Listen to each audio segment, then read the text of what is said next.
Hello friends, நம்மளோட சேனலில் பார்த்தீங்கன்னா வீடியோ போட்டே ஒரு 20 டேஸ்க்கு மேலே ஆயிடுச்சுன்னு நினைக்கிறேன். கரெக்டாக எனக்கு தெரியல, மேபி 1 மந்த் கூட ஆயிருக்கலாம். இதுக்கப்புறம் பார்த்தீங்கன்னா ஷார்ட் வீடியோ ரெகுலராக வந்து போட ட்ரை பண்ணுறேன். கண்டிப்பாக போடுவேன் அப்படின்னு சொல்ல முடியாது. அதே மாதிரி லாங் வீடியோவும் போடுறதுக்கு ட்ரை பண்ணுறேன். எனக்கு பார்த்தீங்கன்னா கண்டிப்பாக ரெகுலராக லாங் வீடியோ, ஷார்ட் வீடியோ எதுவாக இருந்தாலும் போடணும் அப்படிங்கிறது தான் ஆசை. பட் என்னோட ஹெல்த் பார்த்தீங்கன்னா ஒத்துழைக்கல. அதுதான் பார்த்தீங்கன்னா ரீசன் கொஞ்ச நாளாக வீடியோ வராமல் இருக்கிறதுக்கு.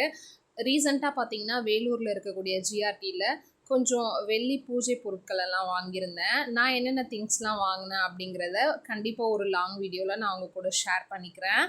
நான் வாங்கின இந்த சில்வர் திங்ஸோட வெயிட்டு, அதோட ப்ரைஸு, இது எல்லாமே லாங் வீடியோவில் டீட்டெயிலாக அவங்க கூட ஷேர் பண்ணிக்கிறேன். கோல்டு எப்படி டே பை டே ஏறிட்டே இருக்கோ அதே மாதிரி சில்வரோட ரேட்டுமே பார்த்தீங்கன்னா அதிகமாகிட்டு இருக்குது. பர்ச்சேஸ்லாம் முடிச்சுட்டு KFC போயிட்டு சாப்பிட்டு அப்படியே வீட்டுக்கு கிளம்பிட்டோம்.